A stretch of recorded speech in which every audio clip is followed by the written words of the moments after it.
Ya, baik semuanya. Assalamualaikum warahmatullahi wabarakatuh. Selamat pagi, salam sejahtera dan sehat selalu. Waalaikumsalam warahmatullahi wabarakatuh. Pagi Pak. Selamat pagi, Pak. Selamat pagi, Pak. Oke,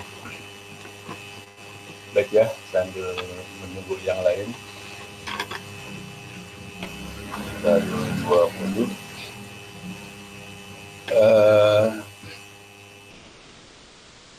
Kita minggu ini sudah masuk di pertemuan kelima ya. Ini suara saya bagus nggak diterimanya?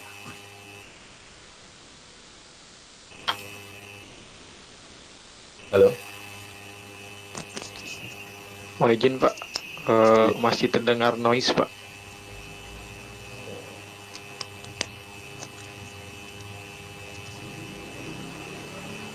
Tes.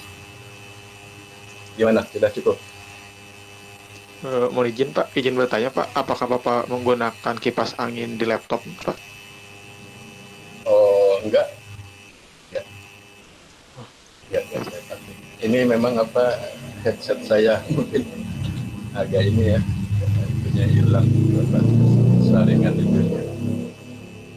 Siap Pak. Gimana? Udah agak terdengar? Siap sudah Pak. Udah ya, oke lah, sedikit nggak apa-apa.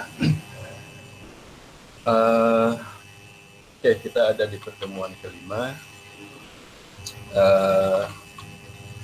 Nanti kita akan membahas tentang suhu tanah ya di pertemuan kelima ini. Ini juga cukup menarik ya, dan banyak sekali materinya.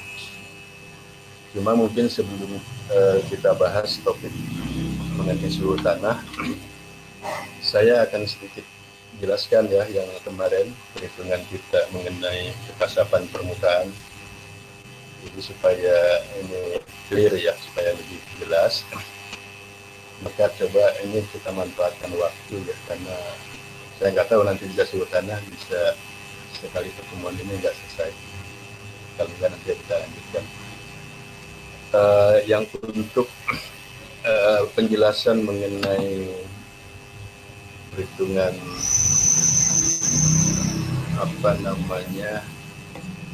stabilitas atmosfer dan kekasapan. Jadi mungkin bisa kita lihat ya nanti ini di Excel-nya. Saya akan tampilkan.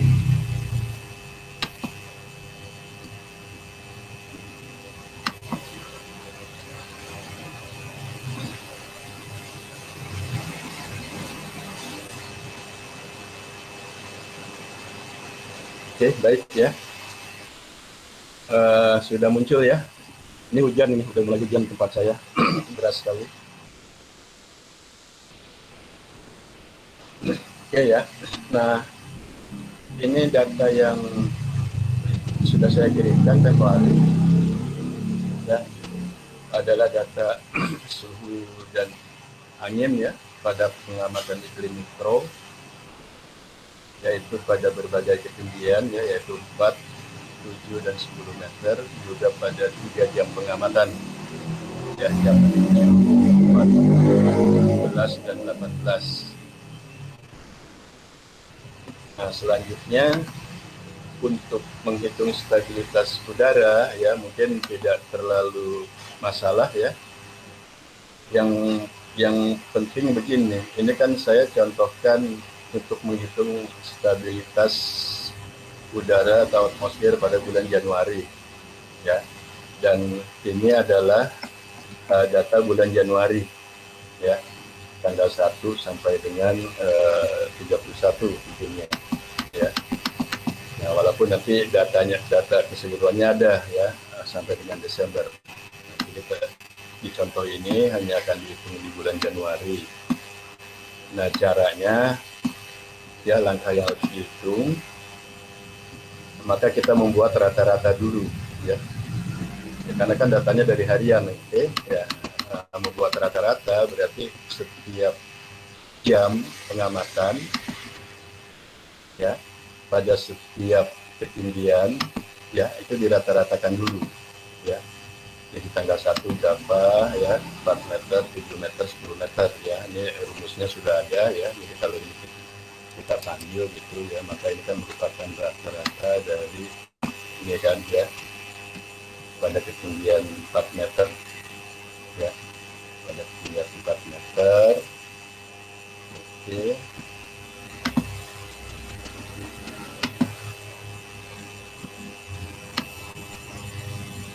Ya, jadi kalau kita enter maka diperoleh angka ini ya.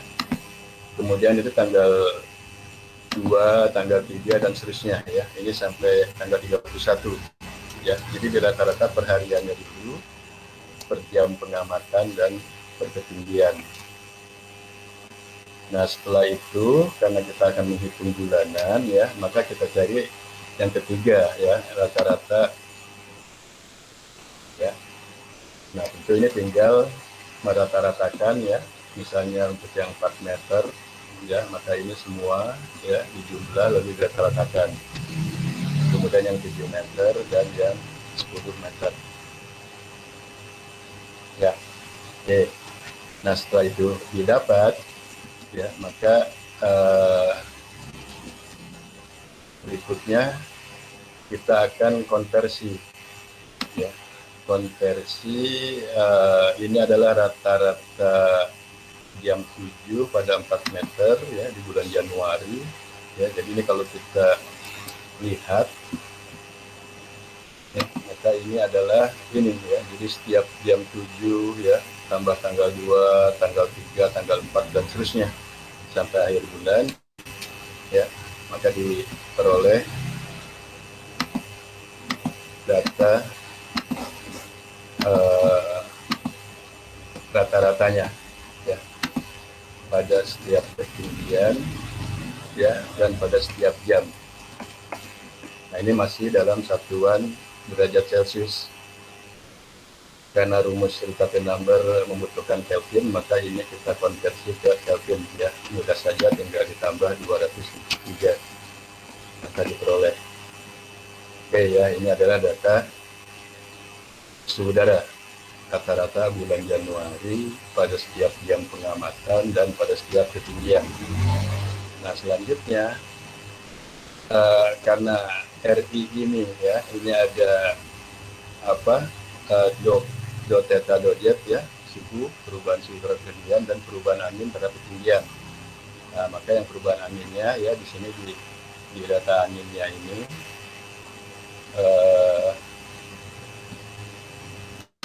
nanti di data anginnya ini sudah diperoleh. Nah, data untuk bulan Januari pada setiap jam pengamatan dan ketinggian ya, dan satuannya per sekon ya, sesuai dengan rumusnya ya. Jadi dari sini ya, kemudian nanti saya kopikan ke sini. Nah, selanjutnya kita akan menghitung RI-nya kan ya. Jadi nilai RI-nya ya, jadi ini sudah saya kopikan tadi angin ya, supaya dalam satu layar ini. Nah, G ini kan konstanta ya. Kemudian TA-nya itu kalau kita lihat 6,3 ya. Maka ini 6,3 didapat dari mana? Yaitu dari akar 40 yang ini short dari 40 ya, ketinggian pada ZA ya. Jadi ZA-nya rata-rata 7 meter, kemudian TA-nya ya, berarti TA-nya ini ya. Jadi TA ini kan kita akan mencari suhu absolut ya pada ketinggian ZA. Nah, ZA-nya diperoleh 7, maka TA-nya adalah suhu absolut pada ketinggian 7 meter ya. Karena ingat pengamatan kita di sini kan cuma ada meter, 7 meter, 10 meter ya. Kita tadi diperoleh 63 juga didekati saja ke 7 gitu. Nah, selanjutnya setelah itu diperoleh, maka kita mulai menghitung ya. Menghitung stabilitas tiap jamnya ya, dan jam 7 ini ya, jam 7 sesuai dengan rumusnya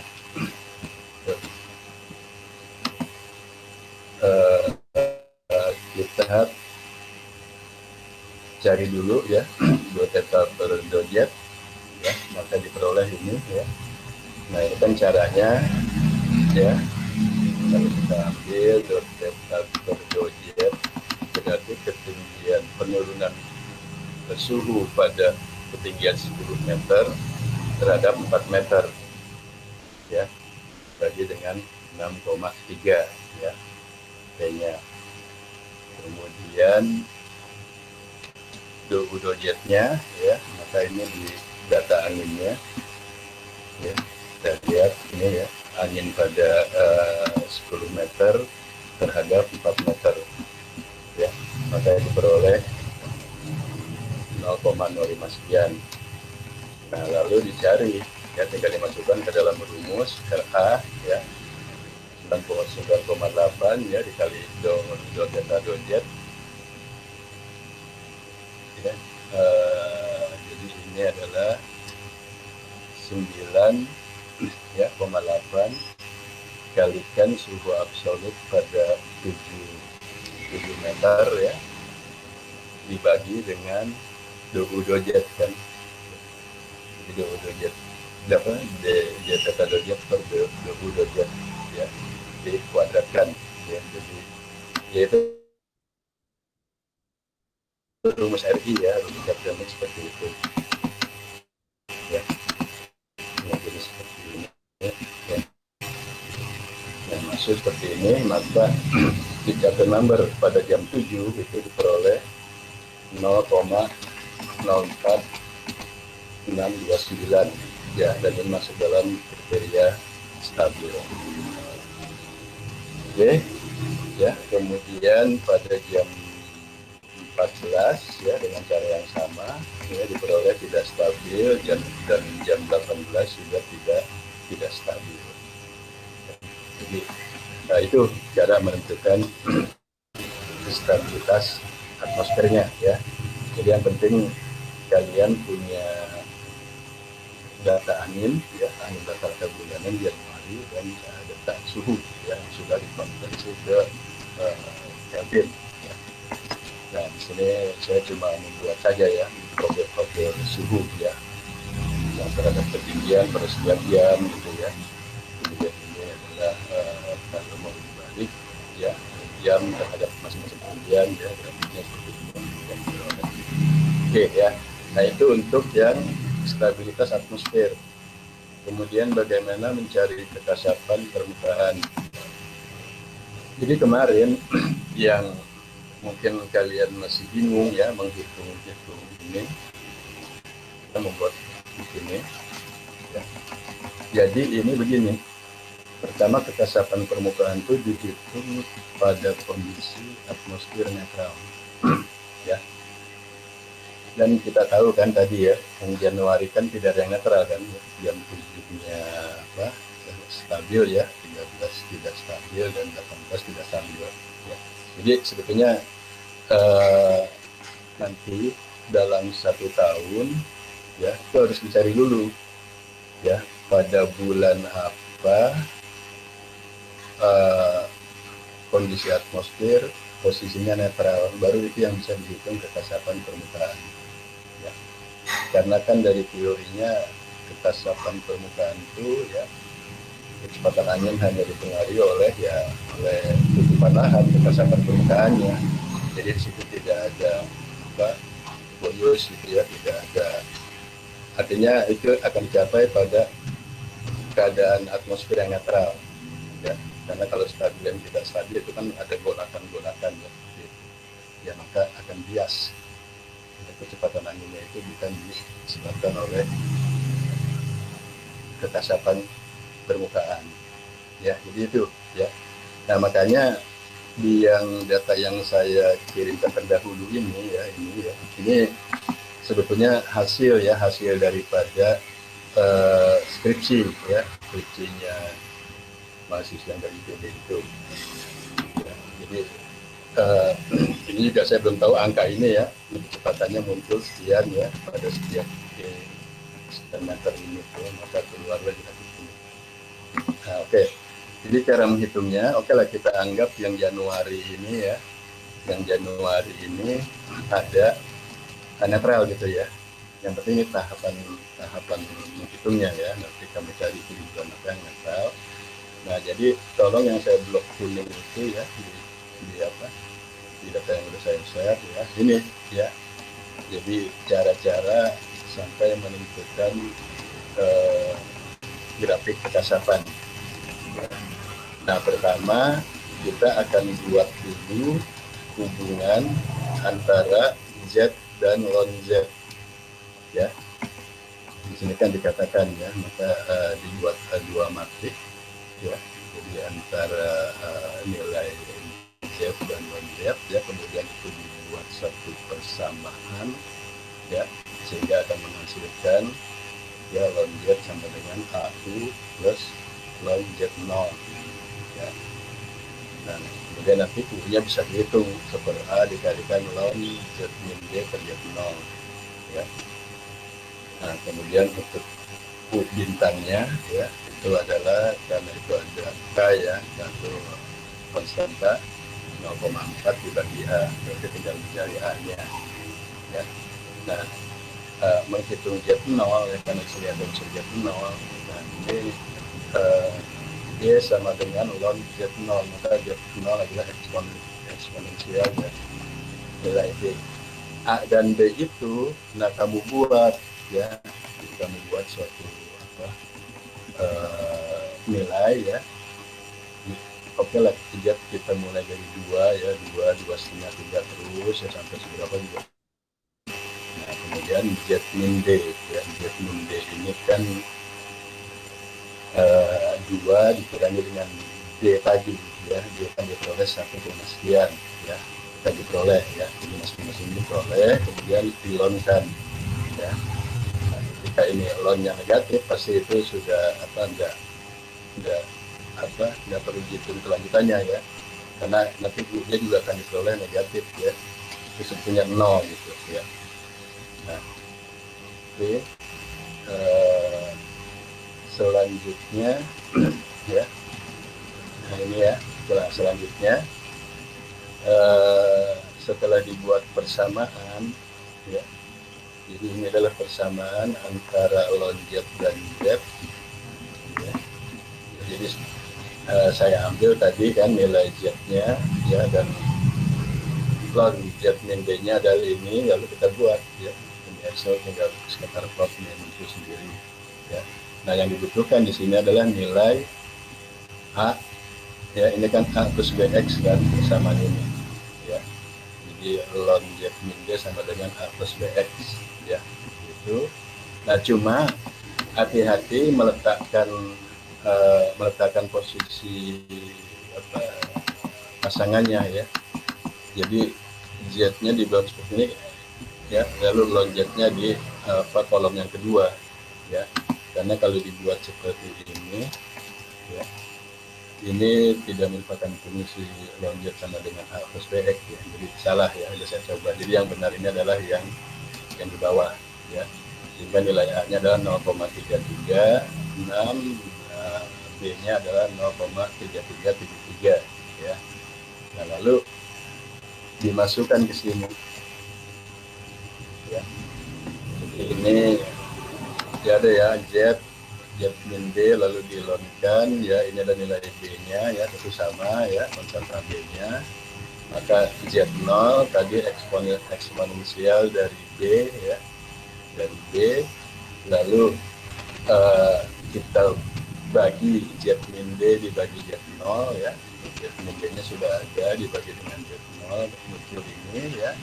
A adalah konstanta dari persamaan ya, 0,3336. Selanjutnya dicari seper A ya, berarti 1 dibagi O ya, 1 dibagi O ya.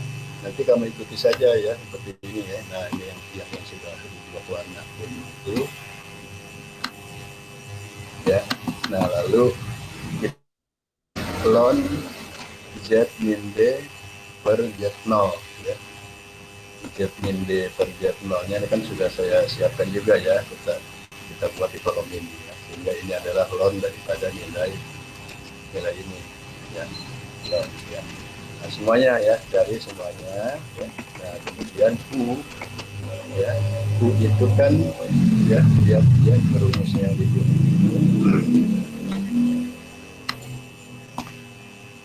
itu adalah 1/A kali ln ya, Z min D per Z0. Itu semuanya sudah kita cari di tiap kolomnya. Maka U ini adalah ya, ini dikali ini ya, kita ketemu ya, pada ketinggian 2, negatifnya berarti 0 ya, karena tidak ada kecepatan angin negatif ya. Kemudian mulai Z 2,5 diperoleh ini ya, ini sama ya, ini ada bisnisnya sampai Z6 ya. Dan kalau mau dibalik ya, ln Z0 ini kan berarti ln daripada ini kan ya, ln daripada ini ya 0,3373 ya, jadi sesuai dengan persamaan tadi nilainya ya. Dan Z0 seperti ini. Ini hanya pembuktian saja ya. Nah, dari nilai Z ya yang saya beri warna kuning dan nilai U ya di masing-masing ketinggian Z-nya, lalu kita buat grafiknya ya. Jadi ini pakai Z ya, D dalam meternya dan U dalam meter semuanya ya. Maka kalau kita buat grafik ya, kita buat grafiknya itu ya, maka ini akan menghasilkan rupin displacement itu ya. Ini tadi ya, dengan asumsi ini kalau Januari ini netral ini ya. Nah, lalu untuk mencari yang kedua ya, yaitu apa namanya, roughness lainnya sama ya. Jadi kita buat, ini kan rumus-rumusnya kan ya, ini rumus-rumusnya ya. Maka kita akan menentukan dulu nilai A ya, nilai A di depan tadi ya, udah di depan rumusnya banyak tuh ya, udah diperoleh 2, sekian. Sorry ya, nilai A ini dari persamaan ya. Ya, jadi itu ya 2,0111 dan B-nya adalah 1,0111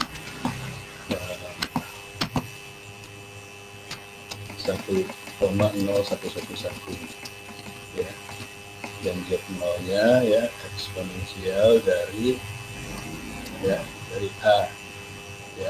Kan Z0 sama dengan ln A ya tadi ya, maka Z0 adalah eksponensial dari A ya. Dan U bintang diperoleh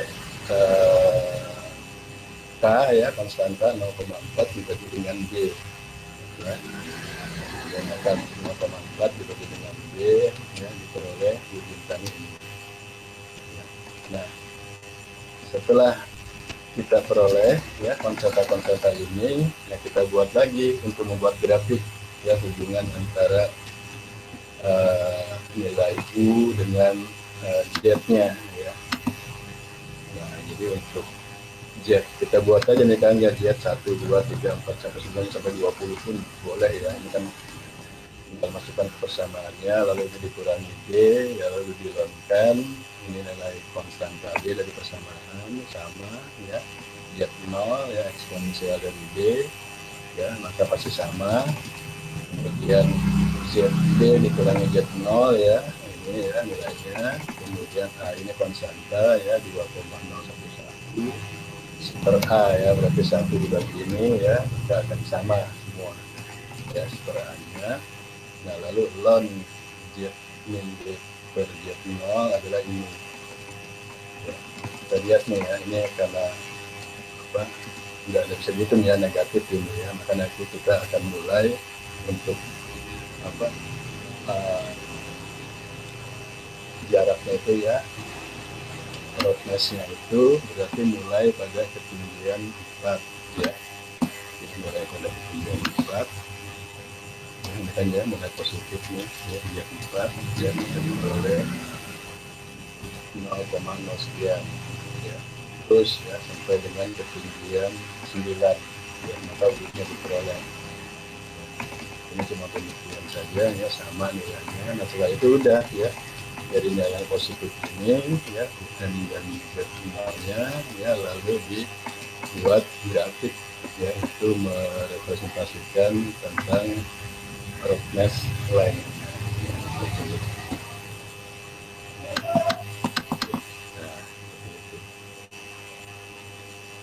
Jadi itu ya. Cuma sekali lagi saya katakan ini harus dicari pada ini harus dicari pada kondisi atmosfer yang netral ya. Ya, jadi ini ya kita paksakan aja ini ya. Misalnya Januari gitu netral.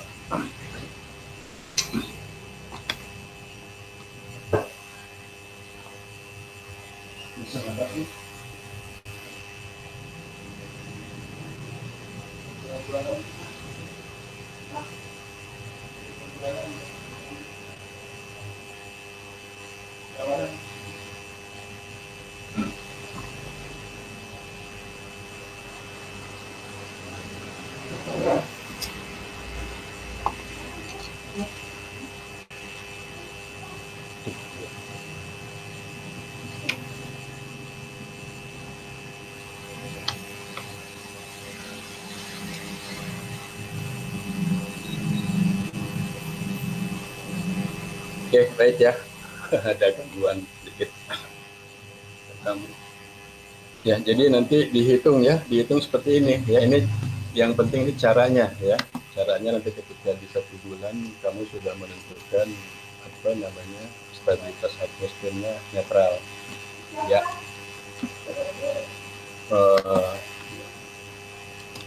Oke ya.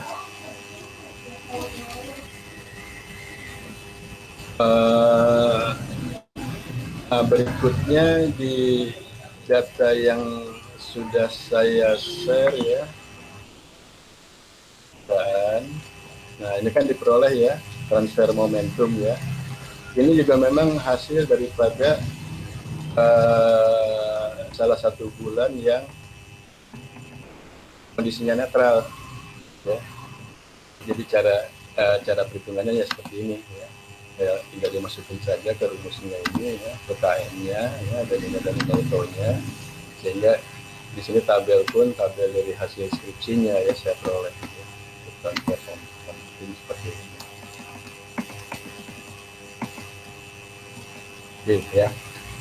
Nah, tapi yang paling penting nanti akan dilihat ya, jadi pada saat misalnya kondisi atmosfer netral ya, maka kalau dilihat dari apa namanya zero display-nya ya, ini kan kelihatan ya. Dari grafik ini akan kelihatan ya perubahan kecepatan angin ya, meter per sekon terhadap ketinggian ya, seperti ini ya. Nah, jadi ini nanti murni ya kecepatan angin yang benar-benar pada posisi atmosfer netral ya. Tapi karena kita pakai datanya Januari ya, itu kan sebenarnya tidak netral gitu ya. Tapi maknanya seperti itu ya. Jadi perubahan kecepatan angin ya terhadap ketinggiannya. Kemudian yang grafik yang terakhir ini juga sama ya, jadi ini adalah roughness line-nya. Jadi kita ingin melihat seberapa jauh gitu ya, seberapa jauh perubahan kecepatan angin itu ya terhadap ketinggiannya ya. Jadi kalau kita lihat ya, ini kan tadi sampai kita lanjutkan sampai 9 meter ya, dan ini adalah kecepatannya yang dari nilai kita.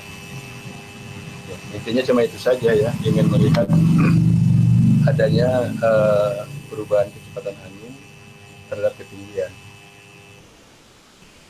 Ya, nanti jangan bingung lagi loh Pak, itu kan ketinggiannya cuma di 4, 7, dan 10 ya. Nah ini angka-angka ini kan kita buat sendiri ya, karena persamaan sudah ada ya dibuat saja ya, maka akan memperoleh hasil seperti ini. Jadi kecepatan misalnya bisa disimpulkan untuk kecepatan apa angin eh,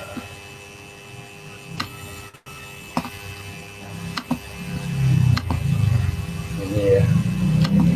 Jadi kan bisa kita ambil rata-rata ya. Rata kecepatan anginnya itu sampai dengan ketinggian 4 meter ya.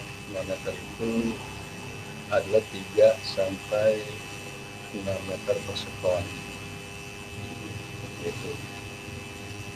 Di bulan Januari, andai bulan Januari itu netral, ya itu ya apa makna yang maksud yang diperoleh daripada penggambaran grafik itu.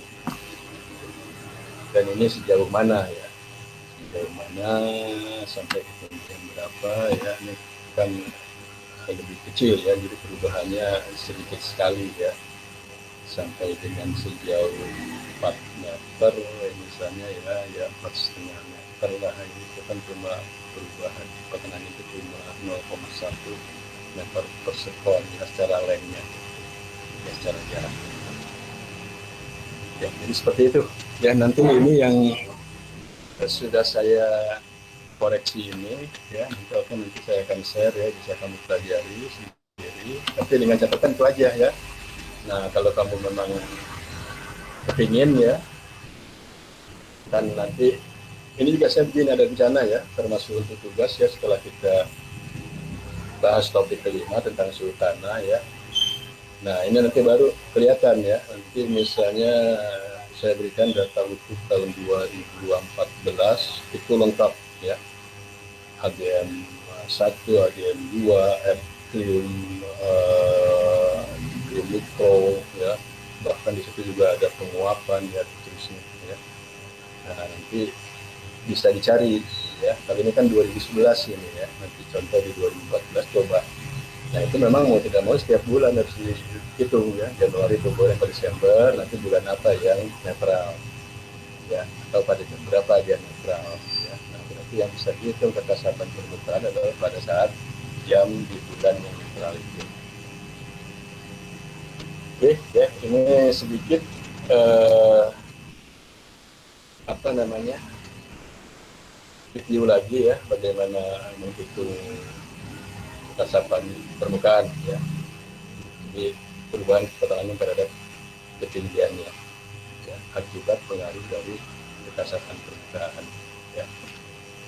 Sebenarnya kan kalau dari data udah kelihatan kan data itu kan jelas ya.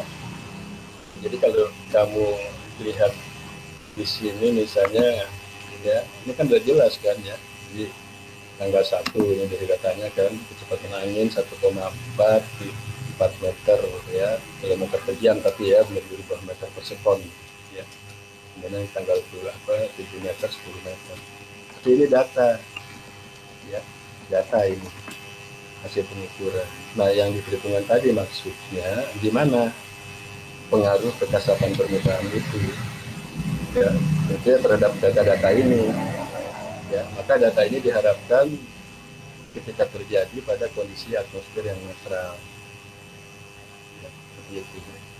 Jadi kalau di sini ya jelas misalnya ya 4 meter 1,4 kilometer per jam ya, lalu 7 meter sekian ya. Nanti dari persamaan ini juga bisa dibuat kita regulasi ya, kayak skater board gitu ya. Nanti dibuat mulai katakanlah 2 meter 4, 6, 8 dan seterusnya gitu ya, pasti akan di-drop. Ya, jadi tolong dibedakan ya, kalau ini data, kalau tadi ingin tahu ya bagaimana perubahan kecepatan angin terhadap ketinggian ya akibat pengaruh tutupan lahan atau kekasapan permukaan. Itu ya, jadi jadi itu sedikit aja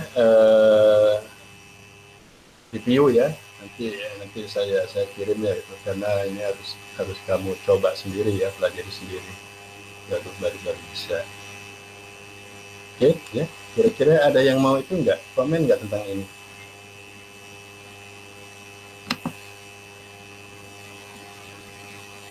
Ya nanti di itu aja ya, kita pelajari sendiri ya, dengan kalau bisa dengan menggunakan data yang 2014 Oke, sekarang kita coba, karena ini masalah suhu tanah juga banyak ya, banyak, dan ini penting juga ya, karena ini juga bisa diangkat tema buat penelitian skripsi ya. Sudah ada juga senior kalian yang mengangkat tema mengenai suhu tanah. Oke.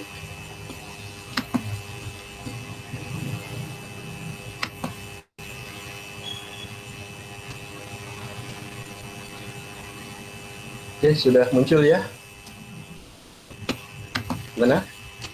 PPT Ya, sudah sudah, Pak. muncul? Sudah ya? Oke, ya, jadi ini mengenai suhu tanah ya, bahan pertemuan kelima.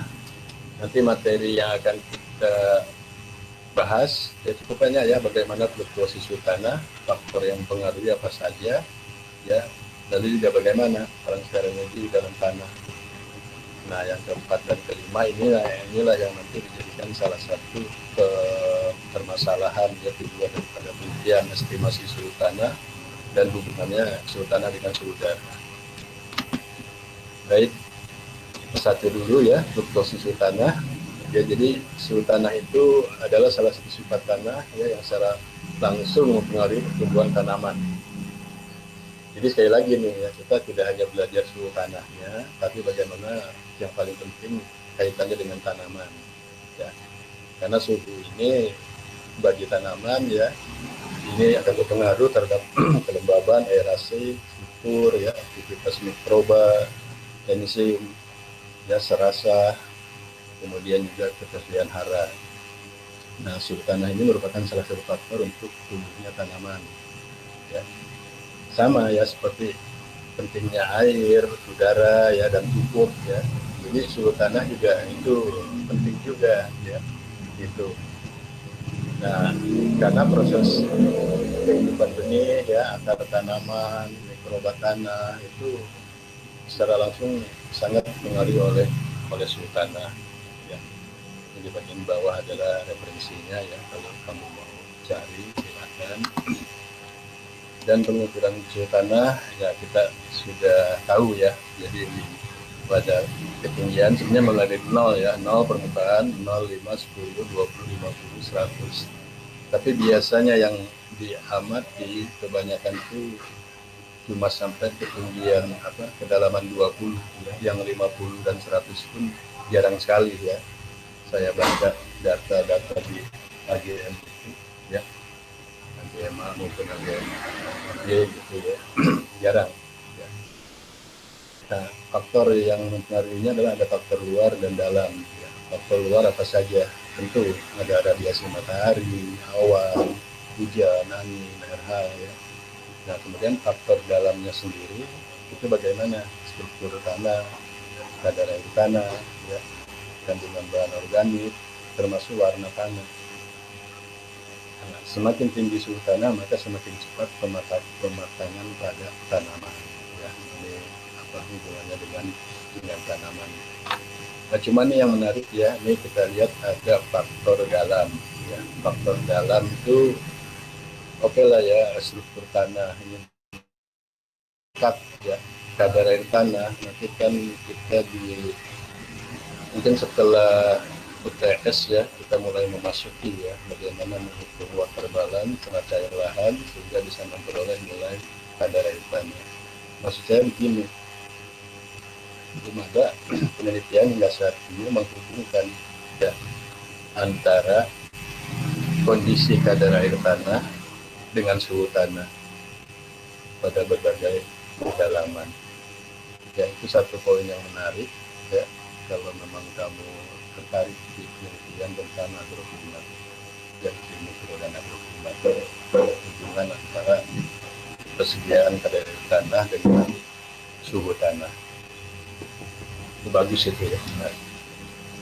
Oke ya. Nah, ini biasa ya. Ini yang saya ambil ya, gambar ini di Stadion Bogor ya. Jadi sebetulnya kan ada beberapa ya, ada mulai dari 0, 2 meter, 5 ya, 10, 20, setengah meter dan 1 meter ya, baik di lahan rumput maupun lahan gundul ya. Itu kalian sudah pernah ke Stadion Bogor ya, karena kalau di taman alat kita di kampus itu ya, nggak tahu ya selengkap ini enggak ya, saya agak lupa ya. Udah itu antara tanah gundul dan tanah berumputnya juga sama aja ya, ada tanah halang-halang ya, rumput-rumput tinggi ya. Jadi yang idealnya seperti ini ya, seperti taman alat. Kemudian fluktuasi suhu tanah ya. Yang pasti fluktuasi suhu tanah itu tergantung kepada perubahan suhu di atas permukaan tanahnya ya. Maka nanti akan dilihat ya, jam 7 berapa, jam 2 siang berapa, jam 6 seperti apa. Nah, suhu pada siang hari lebih panas dibanding pagi hari, pasti ya. Nah, hal ini karena pada siang hari radiasi diterima oleh permukaan tanah lebih besar. Suhu tanah pada lahan naungan ya, kemarin juga saya sudah memberikan tentang naungan, cenderung lebih tinggi daripada tanpa naungan ya, baik pagi maupun siang hari ya. Maka konsep inilah yang dibuat sebagai rumah kaca ya.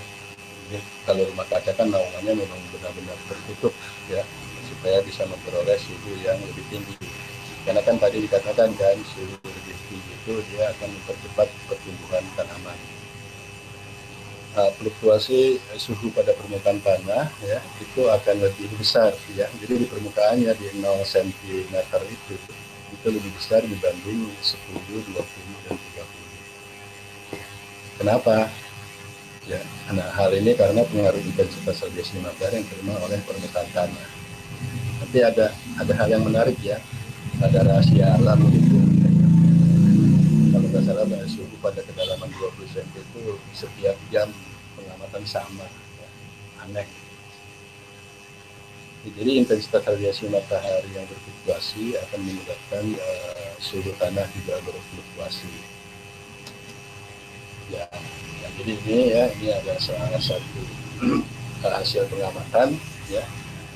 Jadi suhu tanah itu, variasi suhu tanah itu akan berkurang secara eksponensial ya terhadap kedalaman. Jadi berkurang secara eksponensial terhadap kedalaman pada siang hari ya, dan bertambah pada malam hari ya. Dan di sini bisa beri keterangan lagi, only small fluctuation are observed on at depth of about 1 meter ya. Jadi memang kan pengukuran suhu tanah juga paling dalam 1 meter. Tapi di sini katakan ya maksimal fluctuation jadi lebih kecil lagi gitu kan ya fluktuasinya kalau kedalamannya bisa mencapai 10 meter. Nah ini yang menarik ya cara bacanya ya. Jadi jangan bingung, itu kan bertambah secara eksponensial terhadap kedalaman pada siang hari. Ya, ini kita lihat jamnya ya, siang hari kan ini ya, antara 12 sampai 18 ya. Dan ini adalah permukaan ya, kurva yang sudah terputus ya. Kemudian yang putus-putus halus itu 15 cm ya, yang putus-putus agak panjang 30. Jadi lihat dia pada siang hari ya, dia bertambah ya, dan eksponensial terhadap kedalaman ya, terhadap kedalaman pada siang hari. Jadi dia bertambah ya mulai dari 2,5 ya, ya itu terhadap 15 ya, maupun terhadap 30. Jadi variasinya ini decrease ya. Sementara pada malam hari ya ini 24 sampai jam 6 pagi ya itu increase ya. Jadi permukaan lebih dingin ya, anggap saja 2,5 cm itu kan mendekati permukaan ya, lebih dingin ya, semakin ke dalam ya, ini kan kedalaman 15 dan 30 ya, ini semakin panas ya suhunya ya. Nah, jadi seperti itu ya. Jadi kadang-kadang kemarin udah saya tanya, masih pada bingung loh, kok Pak siang hari kok bertambah terhadap kedalaman, kok apa berkurang, kok malam hari bertambah ya. Jadi memang benar ya adanya, jadi malam hari permukaan lebih dingin dibanding dengan suhu makin ke dalam, sementara siang hari ya dia berkurang ya, berkurang terhadap kedalaman. Itu maksudnya. Berikutnya variasi ya, variasi pada kedalaman ya untuk 10, 20, 30 lahan yang tadi yang bernaungan tuh memiliki suhu yang tertinggi ya. Namun pada kedalaman 10 cm suhu tanah terendah dibanding kedalaman lainnya. Nah, ini nanti juga bisa dibuktikan ya dengan transfer yang lebih dalam tanah. Nah, di sini dikatakan kenapa demikian ya, karena pada pagi hari permukaan tanah menerima kan ya, pagi mulai jam 7 menerima radiasi ya, tetapi transfernya belum mencapai pada kedalaman 10 cm ya, belum tembus sampai 10 cm, maka di 10 cm masih lebih rendah ya. Loh, yang di dalamnya bukannya belum nyampe juga Pak. Nah, sementara itu suhu tanah pada kedalaman 30 ya, 20 gitu ya, apalagi 30 ini lebih tinggi. Ya, kok bisa? Kan menerima mataharinya di permukaan. Oh, lebih tinggi karena apa? Karena masih menyimpan sebagian energi radiasi yang diterima di hari sebelumnya. Nah, itu harus dipahami. Begitulah variasi. Jadi pada kedalaman 10 terendah ya dibanding dengan permukaan maupun yang lebih dalamnya ya. Nah, alasannya seperti itu. Yang permukaan sudah menerima radiasi, yang lebih dalam dari 10 masih menyimpan panas yang sebelumnya. Tingginya suhu tanah pada kedalaman 10 cm juga dapat disebabkan oleh akumulasi transfer panas dari permukaan ya. Nah, bisa juga akibat adanya aktivitas mikroorganisme ya yang merombak bahan organik pada lapisan sekitar 10 cm. Jadi artinya bisa juga tinggi ya suhu pada 10 kedalaman 10 cm ya, tapi bukan karena proses tadi ya, proses keseimbangan radiasi itu ya dan penyimpanan radiasi sebelumnya, tapi karena adanya aktivitas mikroorganisme ya mungkin disitulah ya pemberian pupuk segala macam ya bermanfaat di situ ya dampaknya. Dan ini gambaran ya, gambaran beberapa profil suhu ya ini tahun 2003 kita lihat yang kedalamannya ya. Dan ini ya, ada apa namanya beberapa site ya, yang pasti memang pada katakanlah kalau di Indonesia ini BGF ya, di musim hujan ya profilnya seperti ini. Jadi pada beberapa site suhu makin meningkat ke permukaan. Nah, sementara di JJH ya suhu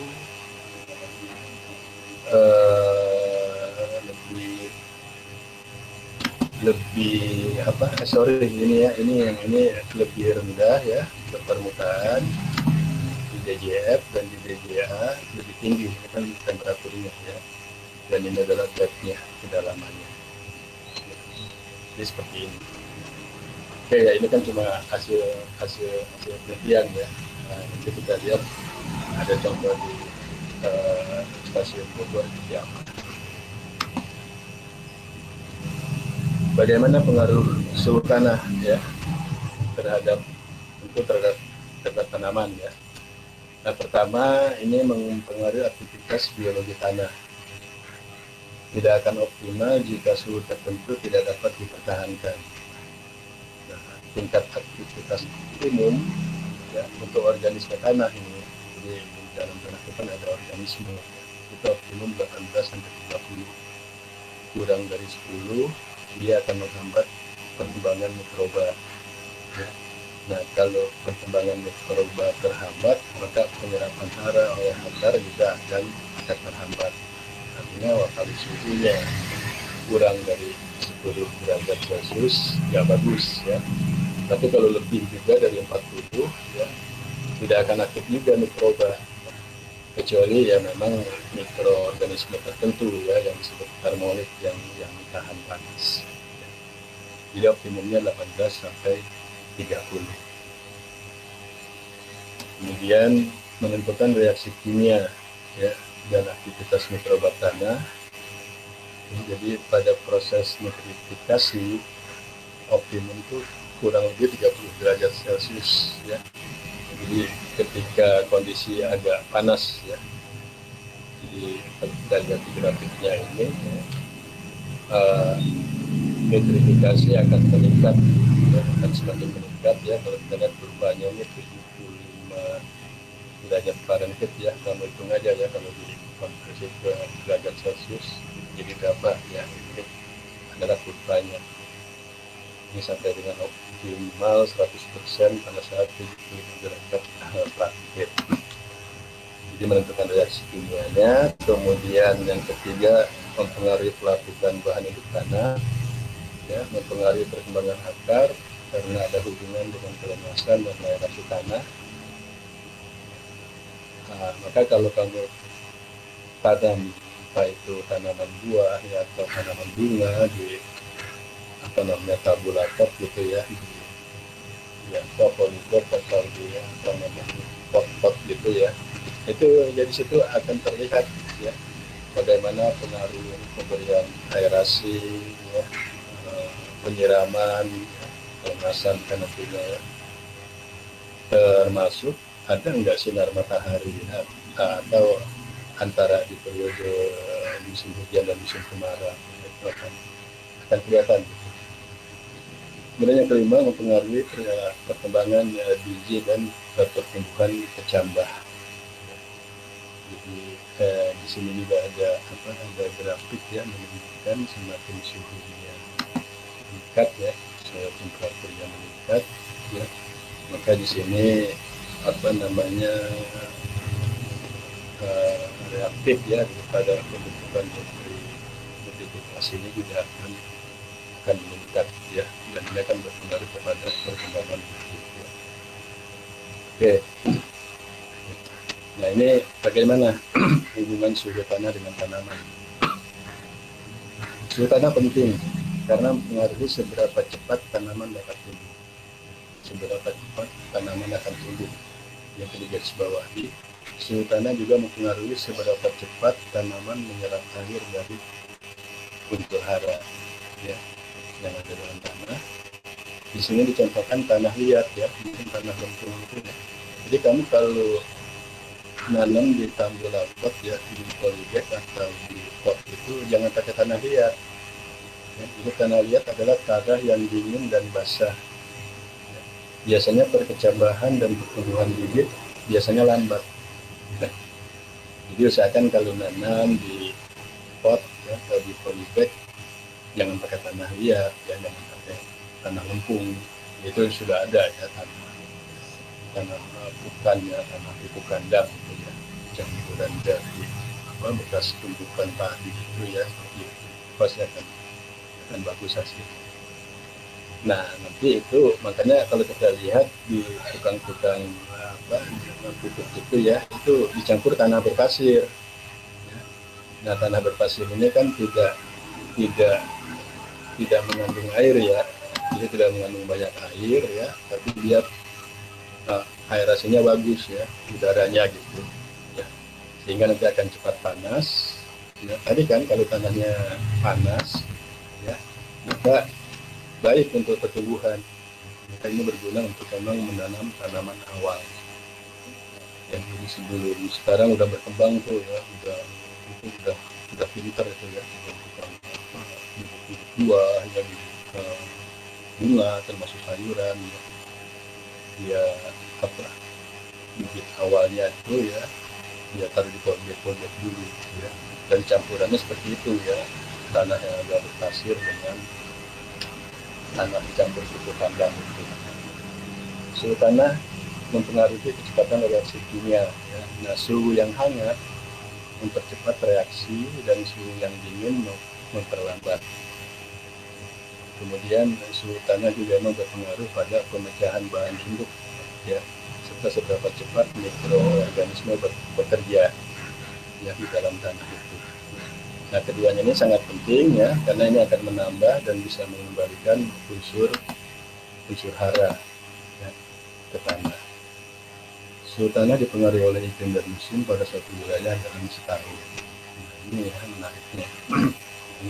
Nanti kita lihat ya, kenapa kalau kamu ingin menentukan pola jadwal tanam gabung misalnya ya, atau padi atau tanaman lain pun ya, itu harus diperhatikan iklim dan musim di satu wilayah ini seperti apa. Jadi terus terang aja sekarang kan, karena itu ini sudah katakanlah apa ya, aplikasi gitu ya. Biasanya orang kan kalau sudah teraplikasi lupa terhadap apa istilahnya filosofi teorinya ya. Nah, ya padahal nanti kita lihat ya kenapa gitu harus diperhatikan ya, nanti periode musimnya yang dipilih seperti apa. Ini salah satu ya bagaimana batas minimum ya dan optimum daripada suhu udara ya. Kemudian keluar ya, maka satuannya adalah Fahrenheit dari perkecambahan berbagai jenis benih sayuran ya. Nah, bien misalnya ya, bien kacang-kacangan itu minimum 60 derajat Fahrenheit ya, dan optimumnya 60 sampai 85 ya. Ibis bisa sampai minimum 40 ya, optimumnya lebih apa, range-nya lebih luas ya, 45 sampai 95. Nah, wortel ya, 45 wortel ya, sama hampir dengan kubis. Nah, jagung ya, korn ini 50 derajat Fahrenheit itu kalau diselsiuskan berapa ya, dan optimumnya adalah 60 sampai 95. Ini sebetulnya masih belum ya, penelitian dilakukan dengan menggunakan suhu tanah. Ya, kebanyakan ya senior kamu juga ya, peneliti juga di Jepang saya baca kan, penentuan kesesuaian maupun jadwal tanam jagung hanya berdasarkan ketersediaan tanah yang khasnya gitu. Padahal akan lebih menarik ya kalau dimasukkan lagi variabel tentang suhu tanah. Oh, ini sudah ada kan batasan optimumnya dan nilai minimumnya seperti itu. Dan ini semua jenis sayuran ini juga ada ya di kita ya, semua ya, jagung, mentimun, selada, melon, ya, okra, saya nggak tahu okra itu apa ya, bawang, peterseli juga apa itu, kacang polong, papitra ya. Papitra ini kan jadi primadona gitu ya. Kemudian labu, bayam ya. Labu juga ada dua macam ya, squash dan pumpkin. Kemudian ada slicak, tomat, hobak, dan semangka. Ya silakan ya, nanti bagi yang tertarik gitu ya, apa namanya, menyusun apa namanya kesesuaian adat klimat. Tapi kan sampai sekarang jarang yang masih melibatkan sultan. Ya Pak, jarang karena pengamatannya nggak ada. Makanya nanti kita bisa coba cari juga hubungan antara suhu tanah dan suhu tanah seperti apa. Oke ya, ini beberapa contoh. Kemudian suhu tanah yang optimum bagi tanaman ya, misalnya jagung ya. Tadi jagung kan ya 40 derajat Fahrenheit ya. dan untuk kedelai butuh minimal 54 derajat Fahrenheit. Ya. Kalau suhunya di bawah itu, ya ini akan menyebabkan benih tidak aktif, ya, dan akan rentan terhadap penyakit, serangga maupun predator. Jadi ada ya pengaruhnya gitu. Kalau suhunya kurang dari 50 derajat Fahrenheit untuk jagung, itu pasti pertumbuhannya akan kerdil, ya, akan nggak bagus lah ya. Maka tanaman harus tanam pada saat suhu tanah optimal, ya. Pada saat suhu tanah optimal pada target periode waktu untuk satu wilayah, ya. Jadi maksudnya target periode waktu ini didasarkan pada tahun rata-rata, ya. Kita harus dilihat dulu ya tahun rata-rata, ya. Nah, di sini kan penggunaan bibit jagung yang kematangannya relatif pendek atau panjang nanti harus terkait dengan target periode waktu itu. Misalnya nanti di dalam pola jadwal tanam untuk jagung, ya, untuk jagung kita sudah memilih, misalnya dipilih dulu nih yang umurnya pendek, ya, maksudnya kematangan pendek itu yang umurnya pendek dan panjang. Jagung yang 3 bulan, ya, atau yang 2,5 bulan, ya, atau yang 4 bulan gitu ya tadi. Nah, itu harus disesuaikan. Ya, maksudnya seperti itu. Selanjutnya menanam di tanah yang dingin atau basah dapat menyebabkan banyak masalah. Ya, jadi tidak disarankan ya kita mau nanam jagung atau kedelai gitu ya, tanahnya selalu lembab gitu ya, basah. Ya, itu nggak bagus ya. Faktanya memang seperti itu juga. Tapi memang terlalu kering juga ya, kering dalam arti air ya, jadi di situ terair, bukan kering karena suhu ya. Kalau karena suhu bagus ya. Tapi kalau kering karena air itu juga bagus ya. Tapi terlalu basah juga tidak akan bagus. Ini juga beberapa contoh ya dari penelitian ya, tadi ada kacang-kacangan ya, ada jagung. Ini adalah suhu optimalnya ya dalam satuan derajat Fahrenheit. Oke. Lalu kita masuk ke bagian kedua. Ya. Oh ya, kita sampai dengan jam berapa nih? Saya suka lupa ini. Jam 10 ya? Iya Pak, sampai jam 10 Pak. Jam 10 kan ya? Oke. Masih cukup. Nih, karena tadi di bagian akhir nih yang menarik ya. Menentukan hitungan-hitungannya.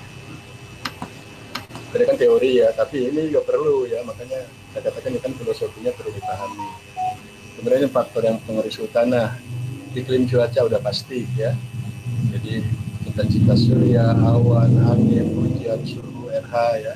Nah ini di grafik di bawah itu ada ya. Jadi berbagai hubungan gitu kan ya, antara suhu misalnya ya, suhu pada saat musim dingin dan musim summer ya, musim panas ya seperti ini. Kemudian ini bagaimana profil suhu tanahnya ya, suhu tanahnya ini sudah satuan derajat Celcius ya terhadap berbagai kedalaman ya, berbagai kedalaman.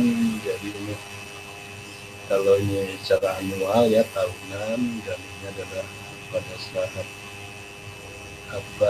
range of air temperature, range of amplitude soil ya. Jadi range-nya gitu ya. Jadi range-nya pada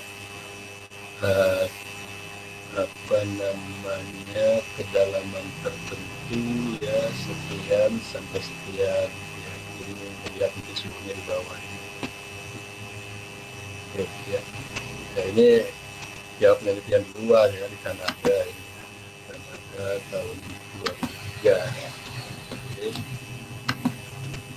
Intinya faktor yang mempengaruhi pertama iklim cuaca, kemudian keadaan tanahnya juga ya. Jadi teksturnya, tapnya ya, lalu kandungan organiknya sampai warna tanah ya, itu berpengaruh ya, berpengaruh terhadap kondisi suhu suhu tanah. Yang ketiga adalah kondisi topografi, ya, berarti kemiringan lereng, ya, arah lereng, tinggi muka tanah, ya, ketinggian berarti, dan juga jenis vegetasi. Nah ini kan penting nih ya, kalau nanti kamu membuat kesesuaian agroklimat tadi ya, yang melibatkan suhu tanah, sekali lagi karena ini belum ada ya. Nanti lihat itu ya, wilayah penelitian kalian tuh gimana kelerengannya kan. Misalnya kelerengannya gimana, arah lereng terhadap matahari maksudnya ya. Nah, itu nanti akan sangat mempengaruhi kondisi suhu tanah. Ya, termasuk ketinggian, karena kan ketinggian sudah pasti ya, suhu itu kan fungsi daripada ketinggian ya, suhu udara, tapi tetap kan suhu tanah juga dipengaruhi oleh suhu udara ya, maka nanti di akhir kalian bagaimana hubungannya ya. Kemudian posisi lereng tadi ya, ada lereng maksudnya posisi lereng, jadi memang pasti ya lereng yang sebelah mana ini sebelah kanannya ini ya, dia pasti akan lebih panas ya dibanding dengan lereng sebelah kirinya, misalnya timur barat gitu, karena kan matahari bersinar ke timur ya. Itu juga akan berpengaruh. Lalu bagaimana juga kedalaman tanah ya. Kedalaman tanah tadi memang berpengaruh sekali ya. Cuma nanti memang ada yang menarik pada kedalaman sekitar 20 cm ya, suhu kok bisa sama gitu ya, setiap jam pengamatan. Oke ya, jadi ini beberapa faktor ya, ada 5 faktor yang mempengaruhi suhu tanah. Kemudian bagaimana transfer energi dalam tanah ya. Nah ini sih ya teori perpindahan panas ya, teori konduksi berlaku juga di dalam tanah. Jadi ada gerakan molekul dalam tanah ya, karena kan suhu itu juga energi kinetik ya, energi kinetik dari molekul-molekul benda gitu. Maka perpindahan dari energi kinetik ini kan oleh banyaknya perbukan dari molekul yang bergerak ya, molekul yang bergerak dari daerah yang lebih panas ke daerah sekitarnya yang lebih dingin. Maka disitulah akan ada transfer energi dalam tanah. Kemudian transfer panasnya sendiri ya, untuk proses yang steady ya ataupun yang unsteady ini terjadi dalam proses transfer panas. Bila mana laju aliran panas dalam suatu sistem tidak berubah dengan waktu ya, misalnya konstan, maka suhu di titik manapun tidak akan berubah. Kan begitu jika teori fisikanya, ini kan dikatakan dengan steady. Ya. Sementara pada kondisi steady ini kecepatan titik masuk pada titik manapun, pada sisi manapun itu harus sama ya. Harus sama dengan output yang keluar, sehingga tidak terjadi perubahan energi dalam. Aliran panas dalam satu sistem yang unsteady ini terjadi bila suhu di berbagai titik dari sistem tersebut berubah dengan waktu. Ya, tentu itu yang terjadi ya, unsteady ya, karena suhu di berbagai titik ya, maksudnya bukan 5 cm ya, 10 cm 20 dan seterusnya, jam 7, jam 14, jam 18 pasti kan berbeda-beda. Kemudian ini sama ya gambarnya dengan yang tadi, adanya perubahan suhu ya, maka akan menjadi perubahan energi dalam ya. Nah, itu ada rumus ya, itu delta S ya, sama dengan min Q2 dikurangi QH1 itu dari Q2 dibagi zodiak kalikan dengan delta dan absennya. Berarti akan diperoleh dari rumus ini profil seperti ini sama tadi ya. Jadi semakin ke permukaan semakin panas ya, dengan nilai ringnya sekian sampai sekian derajat ya. Jadi ini ya, ini transfer panas ya, di dalam tanah, di kedalamannya. Nah di sini agak menarik yang disebutkan amplitude of seasonal soil temperature change, ya, as a function of depth below ground surface, ya. Jadi memang dia akan berubah, ya. Ya pastilah ya. Nah di sini nanti ada jenis tanah yang rata-rata kualitas tanah, ada yang tanah basah kayak tanah lempung tadi ya, ada juga tanah yang kering ya kayak tanah berpasir. Nah ini memang profil perubahan suhu tanahnya ya, jadi memang berlainan untuk setiap kedalaman. Jadi di dalam tanah yang homogen hanya terdapat satu lapisan-lapisan yang tipis, sehingga suhu tanah umumnya tidak merupakan fungsi sinus yang sederhana. Ya karena ya memang tipis ya, tadi di pengukuran mulai dari 5 atau 10 ya, cuma 5 cm ya, 5 cm, sehingga memang ada sulit ya mencari fungsi sinusnya. Oke. Nah ini sama tadi ya, kecepatan flux tanah. Jadi intinya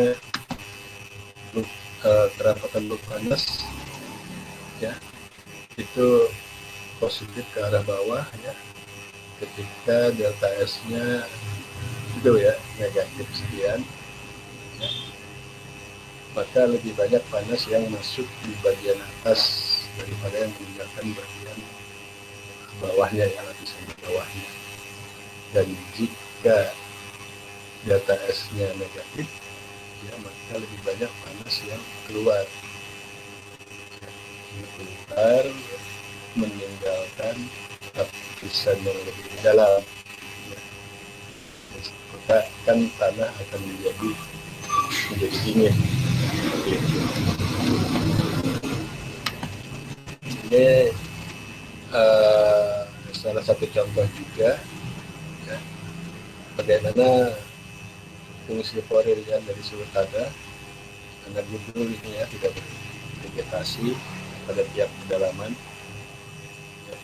Jadi kalau kita lihat yang garis horizontalnya itu waktu ya pengamatan per 30 menit ya, kemudian yang vertikalnya adalah suhu tanahnya ya. Lalu warna-warni dari grafik itu adalah berbagai macam kedalaman ya, mulai dari permukaan 5 cm ya, banyak permukaan 5 cm, kemudian 10 ya, 15, 20 dan 25. Jadi kelihatan sekali ya, nanti kalau dari jam pengamatannya 00 sampai 24 ya, siang hari kan permukaan itu lebih panas. Ini menarik ya, nanti sebenarnya pada kedalaman 20 cm ini ya, pada 20 cm ya, yang ini nih ya, nah, ya. Ini kan sementara hampir sama ya, artinya fluktuasinya tidak sepanjang yang permukaan maupun yang dalam ya. Yang di 20 cm lebih konstan ya, nanti perlu dibuktikan juga ya oleh data suhu tanah di Bogor.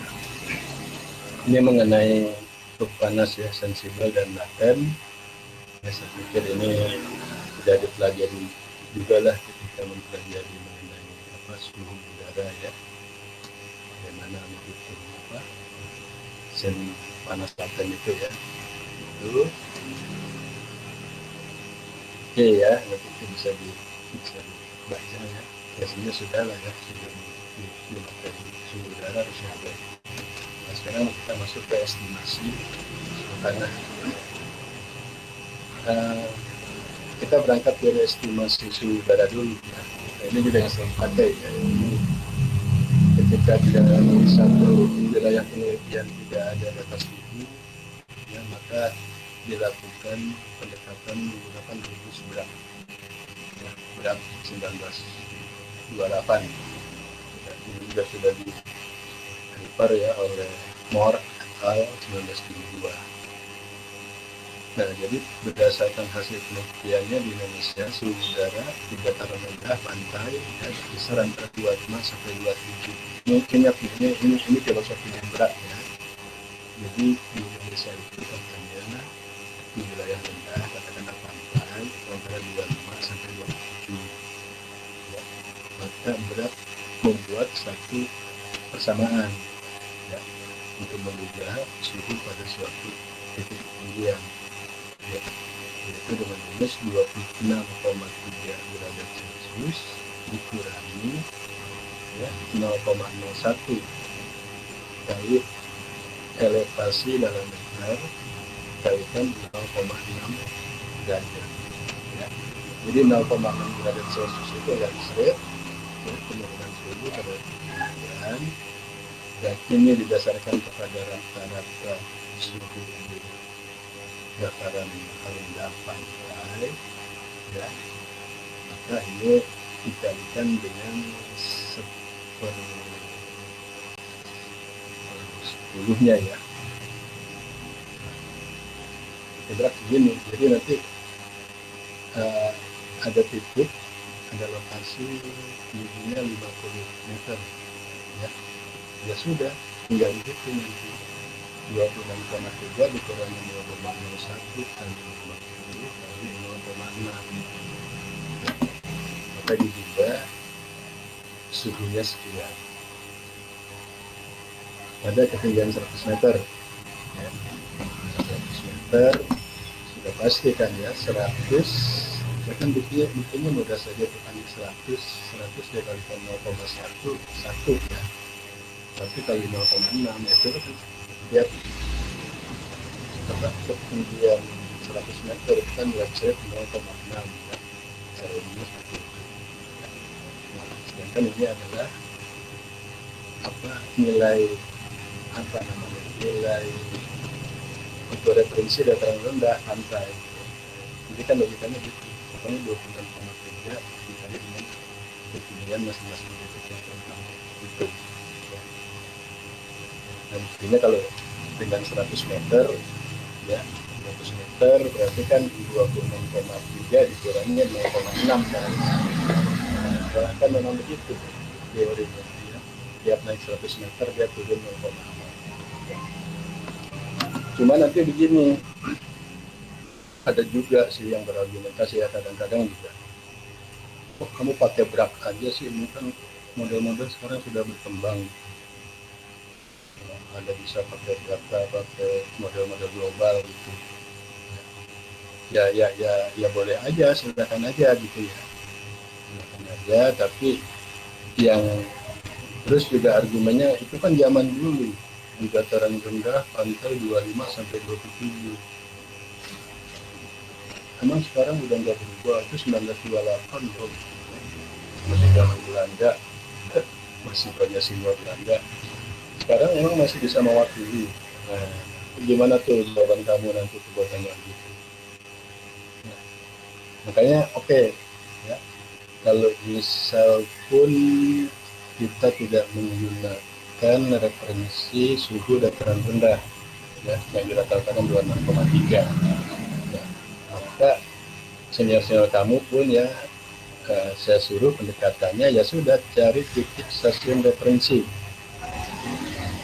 Misalnya stasiun Tangerang Selatan, cari ketinggiannya berapa, pasti suhunya punya kan.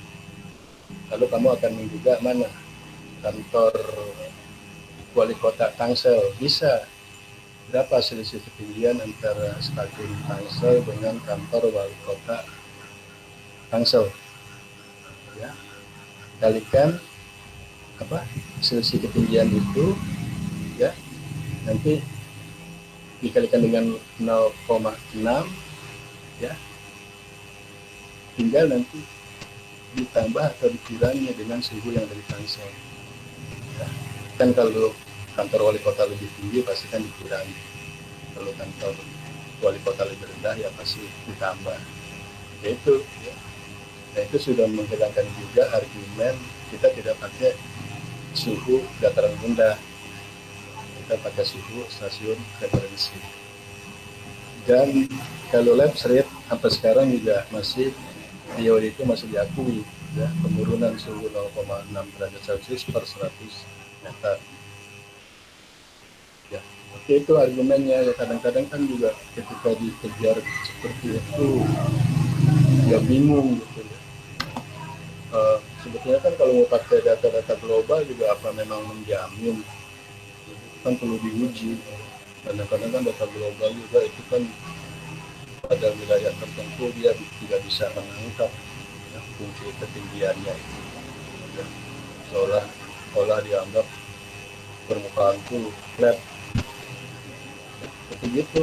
Sama juga dengan data hujan itu ya, yang dari data global itu ya, untuk daerah-daerah yang punya ketinggian fluktuasi jelek sekali ya, pendugaannya itu kan pendugaan semua ya. Ya, karena memang dianggap flat seperti itu ya. Tapi atmosfer di atasnya sama ya, pasti sama ya, di Pondok Betung dengan rumah saya sekarang karena kan sama tuh di atas gitu ya. Ya, tapi seandainya kalau tempat saya ini fluktuasi ketinggiannya ya tentu enggak akan sama dong pengaruhnya ya. Pasti faktor lokal perubahan itu ya, mengaruhi ya. Ya seperti itu ya. Ini untuk menduga suhu udara. Nah, berdasarkan penelitian draft tersebut, suhu tanah pada kedalaman 50 cm di Indonesia lebih tinggi 3 sampai 4,5 derajat Celcius. Ya. Sehingga untuk menduga suhu tanah pada kedalaman 50 cm, maka rata suhu udara ditambah sekitar 3,7. Ya, di rata-rata itu ya 3 atau 4,7. Ini penelitian dari BRAT ya. Oh, berarti suhu pada kedalaman 50 cm. Lihat sekarang suhu udara ada berapa? Berapa derajat? Nggak ada Pak, nggak ada sangkar, nggak ada termometer. Ya sudah tadi. Ya, kalau kamu sedang meneliti di kantor wali kota Tangsel, ambil data di stasiun Tangsel, dihitung dulu tuh. Ketemu kan suhu di kantor wali kota Tangsel. Oh, berarti pada kedalaman 50 cm itu tinggal ditambah saja dengan 3,75 kalau mau ikut hasil dari berat. Kemudian UMDP et al. Ya, suhu tanah lebih tinggi sekitar 2,5 derajat Celcius dari suhu udara. Ini nggak tahu ya untuk kedalaman berapa. Nah, hasil pendugaan suhu dan suhu tanah tersebut digunakan untuk membuat tadi ya rejim suhu tanah ya, kurva suhu tanah. Maka kita mengenal ada istilah taksonomi tanah yang di Soil Survey Staff ya 9298. Dasarnya itu ya dari penelitian BRAM untuk dibuat taksonomi tanah. Kemudian pengaruh radiasi matahari ya, yang pasti pada siang hari akan lebih tinggi ya, dan malam hari akan lebih rendah ya. Tapi nanti akan dilihat gitu ya, pada siang hari pun tadi kan kelihatan kan pada kedalaman 10 cm kok masih lebih dingin daripada permukaan dan lebih dingin juga daripada yang di bawahnya. Terus tanahnya harus tidak hanya melihat siang dan malam hari, bagaimana perambatan panas di dalam tanah. Nah ini sedikit ya bagaimana. Jadi tadi ya itu menduga suhu tanah kalau mau yang pakai berat seperti itu, tapi kan kita hanya mendapatkan pada kedalaman 50 cm ya. Bagaimana kalau mau bervariasi kedalamannya? Ya oke lah, untuk kita harus mencari korelasi hubungan antara suhu udara dengan suhu tanah. Ini hasil pengolahan suhu tanah harian pada lahan gudul ya, Januari 2013 ya. Pada setiap jam pengamatan ya, yang hijau ini jam 7, kemudian jam 1 dan jam 18 ya. Ini adalah suhu udara udaranya. Ya, kemudian ini adalah kedalaman tanah. Ya, sorry, ini suhu tanah ya, suhu tanah. Nah seperti ini. Jadi ini data diambil dari data suhu tanah. Jadi pengamatan suhu tanah.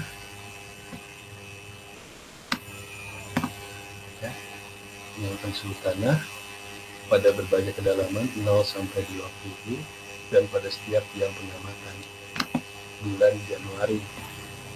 Ya. Kita lihat ya, yang saya katakan tadi, pada kedalaman sekitar ya 20 ya, 20 cm ya. Suhu jam 7, jam 1 dan jam 18 itu hampir sama. Bedakan dengan di permukaan ya, fluktuasi sekali ya, 1-2 cm, 5 cm, tapi ketika 20 cm dia akan lebih konstan. Ya itu ya, nah, tadi ya akibat daripada fisika transfer panas di dalam tanah. Oke. Kemudian ini adalah profil suhu tanah Gundul dan suhu udara jam 7 pagi ya. Jam 7 pagi bulan Januari ya. Jadi kalau kita lihat pada jam 7 ya, ini kurva yang hitam ya, inilah suhu udara ya, pengamatan suhu udara jam 7 pagi ya. Dan yang warna-warni itu adalah suhu kedalaman tanah.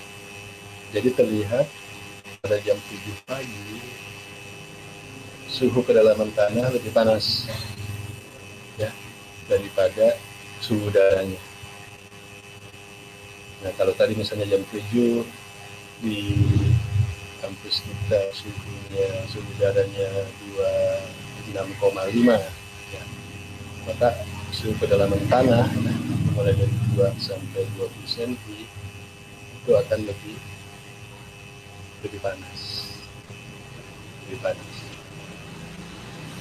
iya. Dan terlihat juga di sini kurva ini menunjukkan untuk kedalaman 20 cm ya, ini jam 7 ya, itu kan selama 31 hari itu dia fluktuasinya tidak seperti di kedalaman lainnya ya, ini kan tinggi gitu ya. Nah, sedangkan dia memang sih tidak datar gitu ya, tapi dibandingkan dengan kedalaman lainnya dia lebih, ya boleh dibilang lebih konstan ya, pagi ya. Kalau siang bagaimana? Nah ini jam 1 siang, suhu udara ya, suhu udara juga memang lebih rendah ya dibanding dengan suhu pada berbagai lapisan ya, mulai dari permukaan 2 sampai 5. Tapi begitu masuk 10 cm itu sudah hampir ya masih di atas suhu udara, tapi pada kedalaman 20 cm ya, itu yang paling rendah ya, jam 1 siang ya, dan fluktuasinya juga tidak ya, hari ke hari tidak terlalu berfluktuasi. Kemudian ini yang jam 18 ya, jam 18 kita lihat suhu udara kembali lebih dingin daripada suhu tanah. Nah ini juga menarik ya, kalau kita lihat kurvanya ya, mengikuti kayak kurva suhu udara juga kan ya, kurva suhu udara lalu pada kedalaman 20 cm sama ya, fluktuasinya lebih rendah dibandingkan pada kedalaman lainnya. Dan yang berapa itu ya, 2 cm dan permukaan ya, itu selalu lebih tinggi. Tapi ketika suhu udara turun sama juga ya, di tanggal 15 Januari 2013 suhu udara rendah waktu itu ya. 22 derajat ya di Bogor ya. Ternyata suhu tanah di berbagai kedalaman juga sama tuh ya, kurvanya ya, lihat ya, turun juga ya ikut gitu. Jadi memang dengan keadaan seperti ini kan kita bisa juga menyimpulkan, oh berarti ada korelasi ya, korelasi suhu udara dengan suhu pada berbagai kedalaman tanah. Nah berikut ini adalah bagaimana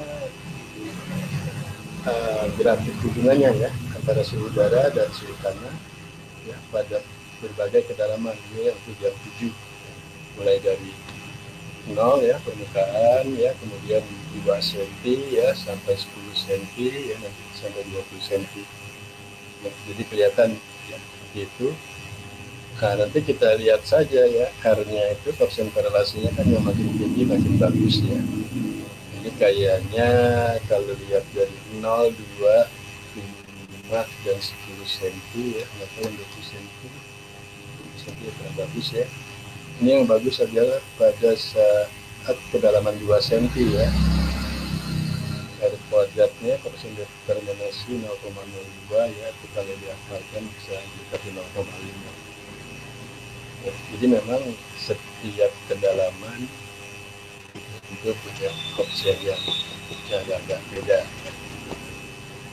Nah ini adalah contoh bulan Januari 2013 ya, pada suhu udara jam 7 untuk berbagai kedalaman. Kemudian ini yang 20 cm ya, itu kan kurang bagus ya, karena tadi kan dia nggak dipengaruhi oleh penerimaan radiasi gitu ya. Juga dia terhadap penyimpanan di hari sebelumnya juga sudah tidak sebanyak yang lebih dalam. Ini hubungannya memang kurang bagus. Nah ini ya, jadi ini kalau mau dibuat grafik ya, grafik secara nilai ya pada kedalaman permukaan ya, bisa diduga ya di Januari 2013 ketika suhu udara misalnya 32 derajat Celcius, maka di permukaan tanah itu kan dingin, dan ditarik ke bawah ya, ini sekitar 29 jam 7 karena memang masih dingin kan, baru menerima ya. Kemudian untuk kedalaman 25 cm misalnya ya, pada saat suhu sama-sama 28 ya. Nah ini ya ini suhu udaranya ya, suhu udara 28 ya, maka suhu tanahnya akan lebih panas. Nah, ini kamu bisa membuatnya ya grafik ya, dibuat seperti ini kan bisa ya, hubungan ini atau tadi dibuat seperti ini kan. Lalu ini jam 1 R-nya bagus ya, perhatikan ya R kuadratnya ya 0,68 atau 0,7 ya, sehingga akar daripada itu kan bisa 0,8 ya.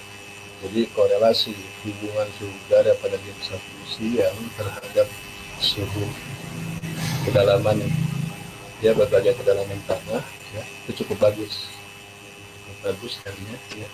Demikian juga pada kedalaman yang 20 ya, lumayan ya dibanding tadi yang 7. Dan ini kalau dibuat ya tinggal menentukan ya, ketika suhu udara misalnya jam 1 siang itu kan suhu udara umumnya adalah 30 derajat ya, 30 derajat Celcius ini. Nah berapa suhu tanah pada berbagai kedalaman, tinggal dilihat saja. Yang pasti kalau siang hari ini antara permukaan 0 ya, 0 dengan 2 cm dengan 5 cm ya, 0, 2, 5 ini kan menarik ya. 5 cm dia akan lebih panas ya. Ketika suhu 30 derajat Celcius ya, maka suhu tanah itu bisa mencapai sekitar 46 derajat atau 6, sekian ya, pada kedalaman itu. Ya. Tapi semakin 20 cm ya, semakin dalam ya, ya itu kan lucu ya, lebih dingin juga ya.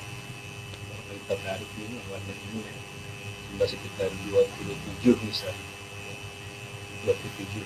Karena ya itulah ya, jadi mekanisme transfer panasnya itu terjadi ya, sehingga pada kedalaman 20 cm itu tidak terlalu diganggu ya dari apa intensitas suhu udara di permukaan ya.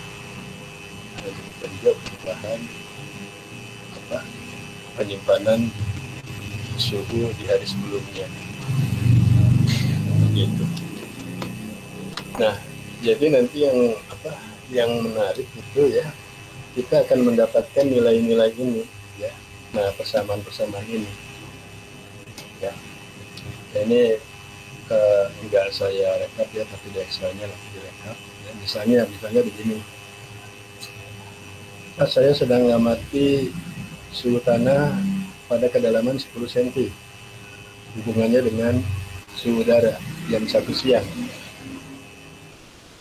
Gimana persamaannya? Ya, maka akan menggunakan pakai ini. Ya.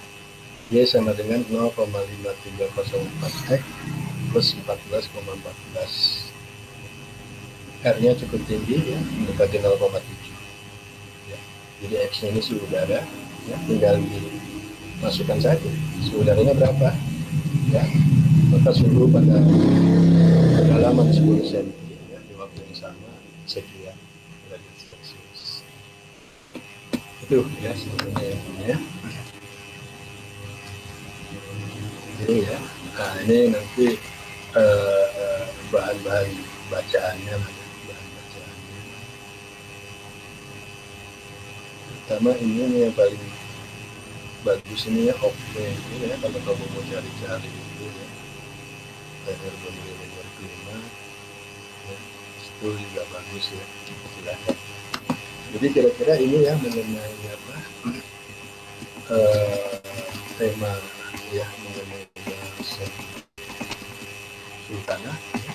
Jadi sudah ada 4 poin, 4 poin bagaimana fluktuasinya, faktor yang berpengaruh, perubahan seperti apa ya, dan bagaimana mengestimasi ya, dan menghubungkannya dengan suhu udara. Oke ya. Nah, nanti yang menarik gimana tuh ya bisa menghitungnya seperti itu ya. Nah, itu kan semua contoh dari hasil di stasiun Bogor. Itu sebenarnya ada di Excel. Nah, sepertinya mungkin itu nanti harus kita ada waktu lagi ya membahas tentang bagaimana ya menentukan profil ya, lalu bagaimana cara mengkorelasikan suhu udara dengan suhu tanah ya. Yang pasti kan ini rumit ya, rumit dalam datanya.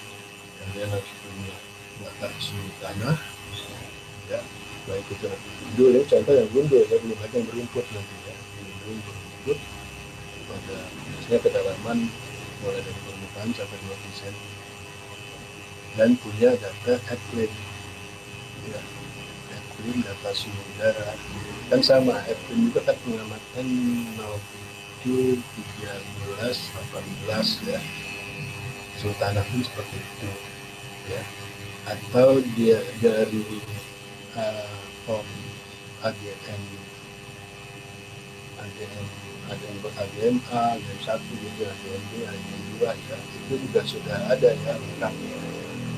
Nah, itu biasanya kan kalau AGM misalnya mingguan seragam gitu ya, mingguan seragam, tapi ya sama aja ya, misalnya mulai minggu pertama tanggal 1 Januari ke 7 itu kan ya, minggu kedua 8 sampai 14 dan seterusnya. Nanti akan minggu 8 sampai 13 bisa minggu akhir bulan ya, biasanya itu di minggu keempat atau kelima ya, bisa nanti dia ngambil melengkapi 7 hari itu ke bulan berikutnya ya, dan sehingga nanti perhitungan di minggu pertama bulan berikutnya itu tidak mulai tanggal 1 lagi, karena ada harinya sudah diambil di minggu terakhir bulan sebelumnya ya. Tapi oke lah, itu kan cuma format ya, format diambil seperti itu. Tapi waktu kita mengkorelasikan ya, suku dengan suhu udara dengan suhu tanah ya, di tanggal yang sama saja ya, seperti itu ya. Nanti untuk bulan Januarinya maksud saya ya sudah, nanti ambil tanggal 1 sampai 31 Januari ya, walaupun mungkin itu sudah ada 5 minggu ya, tapi nanti 5 minggunya mungkin misalnya mulai 29 atau 30 ya Januari, 31 Januari, maka dia 5 hari berikutnya akan ngambil di Februari kan, 1, 2, 3, 4, 5 ya. Tapi nanti untuk membuat korelasi ya kita ikut sampai 31 itu Januari ya, nanti Februari juga sama, dari 1 Februari sampai 28 atau 29 ya, dan seterusnya ya, karena itu memang kan istilahnya minggu seragam ya, mingguan seragam. Saya juga nggak tahu ya sekarang itu untuk apa gitu ya, ini waktu mingguan seragam itu ya, karena kita yang sekarang terkenal kan malah ya harian, dasarian, bulanan gitu ya, nggak ada mingguan gitu, mingguan seragam. Oke ya, untuk perhitungan-perhitungannya ya mungkin nanti ya, nanti ini akan saya kirim juga ya bahannya dengan data-datanya ya, supaya kamu tidak coba ya melihat ya bagaimana nanti kalau ada yaitu ya cara-cara perhitungan yang seperti kemarin menentukan stabilitas atmosfer ya, kekasapan itu permukaan ya, nanti kan tahunya kalau kamu lihat tuh mencoba kamu akan mencoba pasti masih nggak pernah tanya lah. Oke, ada waktu mungkin 5 menit yang mau bertanya silakan.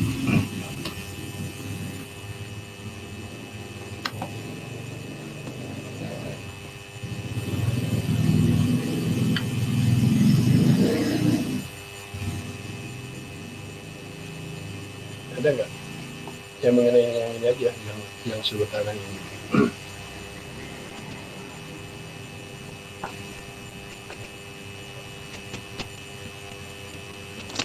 Mohon izin Pak, izin bertanya Pak. Ya, silakan teman saya. Izin Pak, izin bertanya. Kan kalau di bidang pertanian itu tuh ketika menanam tuh kadang ada beberapa si tanahnya tuh kayak ditutupin gitu Pak, ditutupin entah pakai jeramika atau pakai yang plastik warna hitam itu Pak. Apakah itu juga bakalan berpengaruh pada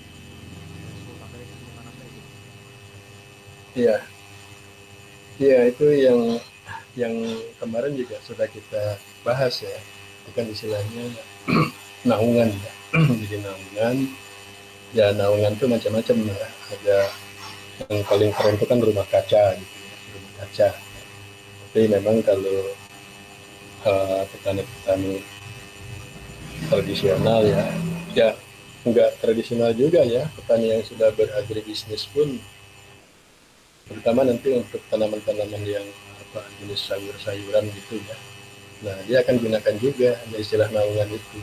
Ya, maka itulah ya, ada yang dikatakan dengan istilah yang mulsa ya. Mulsa itu ada yang bisa dari jerami itu ya, ada juga yang pakai menutup pakai plastik ya. Dia mau warna putih, warna hitam ya.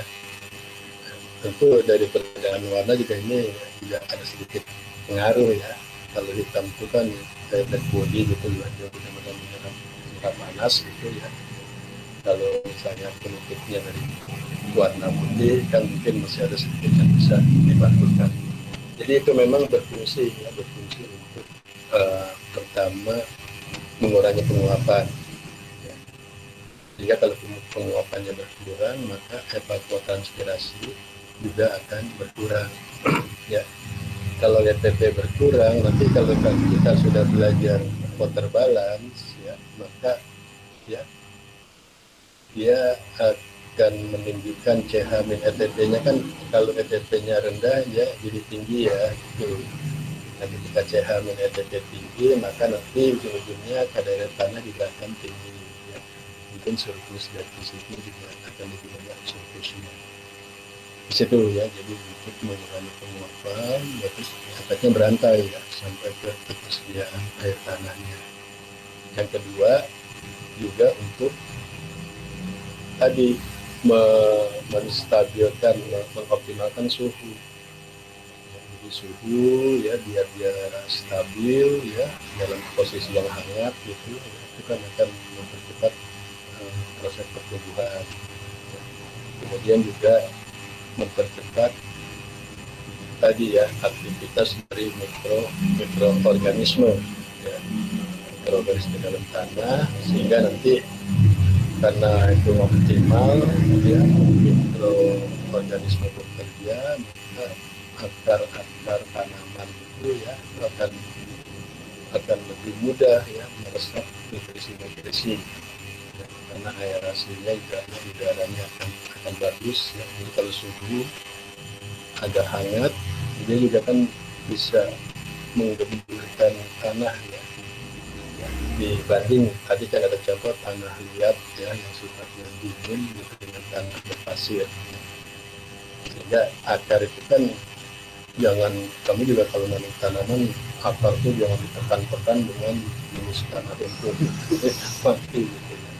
Jadi tanahnya harus punya aerasi lah, itu biasanya tanah yang berpasir. Nah kemudian yang berikutnya lagi berfungsi untuk mencegah gangguan dari predator itu ya, di hama penyakit biasa juga sedikit meminimalkan ya. Dan itu memang udah banyak ya kalau kita main-main itu ke yang daerah Cipanas warnanya ya. Tadi kan sudah saya jelaskan ya kayak tanaman kubis, ya, brokoli, wortel apa. Itu sekarang ya kalau ya petani yang sudah maju gitu ya dia lakukan itu karena hasilnya terbukti di tanaman itu lebih segar ya, kayak wortel itu yang lebih sehat seperti itu ya. Ya memang modalnya kan ya harus membeli apa namanya plastik ya kan ya. Jadi itu ya fungsinya untuk lensa. Ada lagi yang lain? Ya. Nah kalau tidak ada, yang paling penting buat saya ya di topik tentang suhu tanah ini ya, tadi ya kita bisa menduga suhu tanah berdasarkan suhu udara. Kalau suhu udaranya nggak ada, bisa diduga dari berat, ya kan? Berat ketemu, ya. Nah lalu berdasarkan ini kan referensi asumsi ya di Bogor ya seperti itu bersama ya. Nah nanti mungkin cari lokasi penelitian kamu yang terdekat itu UPT mana ya, stasiun mana, kalau bisa status yang ada pengamatan suhu tanah ya. Tapi paling tidak dari referensi tadi ya, hasil daripada eksplorasi data Bogor ya, kemudian referensi dari berat ya, dari lain-lainnya itu ada ya, hubungan antara suhu udara dan suhu tanah ya. Nah itu yang bisa digunakan. Dan yang menarik nanti kalau mau membuat tema supaya terpakai ya, kalau yang kemarin sesenior kalian cuma itu saja ya, menduga suhu tanah berdasarkan suhu udara ya, tapi memang diambil di tiga tempat yang berbeda ya. Jadi kalau satu aja mungkin kan kurang mewakili ya, diambil tiga tempat yang berbeda ya, itu bisa dijadikan referensi. Nah maksud saya nanti kalau terkait dengan neraca air ya tinggi tingkat ya, boleh itu ya ada tambahan bagaimana juga kondisi suhu tanah ya, berbagai kedalaman ya saat ketersediaan air tanah nanti kan kamu dapat nilai cut dan bulan Januari Desember ya terus ya itu nanti wah kajiannya menarik ketika pertama kali terjadi bulan APWL gitu ya, di mana apa ada air tanah lebih rendah ya di bulan itu dengan bulan sebelumnya itu pada saat itu suhu tuh lagi ngapain sih suhu tanah itu ya, misalnya di kedalaman 5, 10, 15, 20 itu ya itu yang belum ada jadi mungkin sesuatu yang barunya itu yang muncul karena nanti emang dituntut jangan dihitung dulu dong kalau bikin tema bikin judul ya boleh itu tapi adalah variabel lain yang dikaji juga. Oke ya seperti itu nanti ini menarik ya karena nanti kita bedah itu data AGN ya AGN juga ya jangan lupa data penguapannya itu akan menarik kan belum ada tuh sekarang siapa yang bisa menjawab ketika ketersediaan air tanah itu mulai dari misalnya 50% air tersedia ya sebagai batas itu menurut Brady itu sebagai batas untuk waktu optimal penentuan jadwal tanah. Nah pada saat 50% air tersedia itu suhu penguapan berapa sih? Belum ada yang bisa menjawab penguapan saat itu berapa atau ya itu suhu tanah pada saat itu berapa derajat ya baik jadi mungkin ini dulu untuk tema ini ya nanti bahannya akan segera saya kirim nanti siang biasa ya ada lagi